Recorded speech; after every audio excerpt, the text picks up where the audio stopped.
செடியிலேருந்து பறிச்ச சூடு கூட குறைஞ்சிருக்காது போல் அவ்வளோ ஃப்ரெஷ்ஷான கத்திரிக்காய் கிடச்சிதுன்னு வாங்கிட்டு வந்தாங்க. அதே சுட்ட கத்திரிக்காய் தொக்கு செஞ்சிடலான்னு கத்திரிக்காய், வெங்காயம், பூண்டு, தக்காளி, காஞ்ச மிளகாய் எல்லாத்தையும் தனித்தனியாக ஒரு கம்பியில் குத்தி விறகடுப்பில் நல்லா சுட்டு எடுத்துக்கிட்டேன். இது எல்லாத்தோட தோலும் நல்லா கறிக்கு போய் உள்ளுக்குள்ளே வெந்து போயிடும். கம்மியாக நெருப்பில் சுட்டாதான் நல்லா வேகும், இல்லைன்னா வெளியில் கறிக்கிட்டும் உள்ளுக்குள்ளே வேகாமல் போயிடும். இதெல்லாம் ரெடி ஆனதும் தோலெல்லாம் சுத்தம் பண்ணிவிட்டு கூட உப்பு சேர்த்து கையாலேயே மசிச்சுக்கலாம்.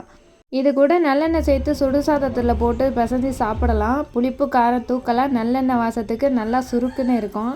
நாங்கள் இன்றைக்கி பழைய சாதத்துக்கு தொட்டுக்கத்தான் ரெடி பண்ணியிருக்கேன். இதில் ஒரு ப்ளஸ் பாயிண்ட் என்னென்னா, ஒரு கம்பியும் தட்டும் போதும் நிறைய பாத்திரம்லாம் தேவையில்லாமல் ரொம்பவே சிம்பிளாக ரெடி பண்ணிடலாம். ஆனால் டேஸ்ட்டு சூப்பராக இருக்கும்.